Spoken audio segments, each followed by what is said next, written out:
are moving along. That's the word from U.S. President Donald Trump today after meeting with heads of some of the nation's biggest retailers on their coronavirus response. He spoke to reporters in the Rose Garden.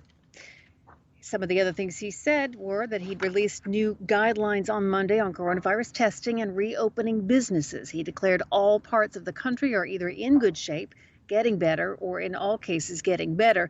The White House is unveiling what it describes as a comprehensive overview of its efforts to make enough tests for COVID-19 available so states can sample at least 2.6% of their population each month. Trump said testing is not going to be a problem at all. He added there's a hunger for getting our country back. The president said his blueprint will guide states as to how they can dramatically increase their testing and contact tracing. He said other nations are calling to find out what the administration is doing on testing. Mr. Trump also made some statements on China at today's briefing. He said China could have stopped the coronavirus before it swept the globe, and that his administration is conducting, in his words, serious investigations into what happened. He said we are not happy with China. We believe it could have been stopped at the source. It could have been stopped quickly and wouldn't have spread all over the world. Those are words from the president today at the White House coronavirus briefing. The leaders of the U.S. states of Colorado, Mississippi, Montana, and Tennessee allowed some businesses to resume operations Monday after periods of shutdown due to the coronavirus pandemic. They joined Georgia, Oklahoma, Alaska, and South Carolina in the push to put people back to work and allow residents to get back to some semblance of their pre-coronavirus lives.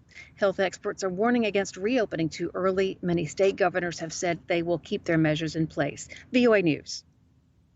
House Speaker Nancy Pelosi has endorsed former U.S. Vice President Joe Biden for the Democratic Party's presidential nomination. In a pre-recorded video statement released early Monday, she described Biden as the personification of hope and courage. She cited his experience with helping to pass health care reform and the bank bailout of 2009 to argue that he is well positioned to lead the country amid a global pandemic. Pelosi had chosen to stay neutral during the Democratic primary process, repeatedly cautioning the party to keep its eye on the ultimate prize of defeating Republican President Donald Trump in November. All of Biden's rivals in the party have suspended their campaigns or endorsed him, making his coronation as the Democratic nominee this summer a near certainty. The UN High Commissioner for Human Rights is urging the world's governments to respect human rights during the COVID-19 pandemic.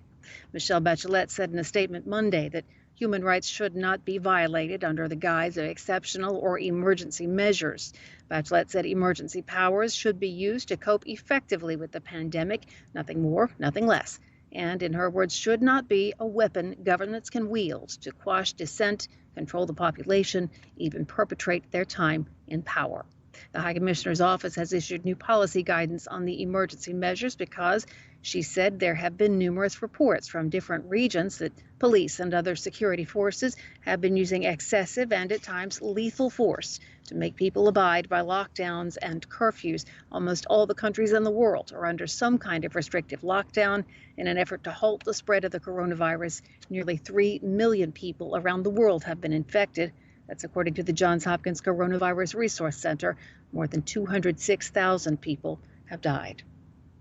British Prime Minister Boris Johnson was one of those who recovered from coronavirus. He returned to work on Monday and said it was too early to relax Britain's restrictions. Johnson spoke outside his Downing Street office. He said while he understands the impatience and anxiety people feel, relaxing restrictions right now would risk what he called a new wave of death and disease that would further harm the economy. He said, I refuse to throw away all the effort and the sacrifice of the British people and to risk a second major outbreak and huge loss of life and the overwhelming of the NHS. He said he was referring to Britain's National Health Service.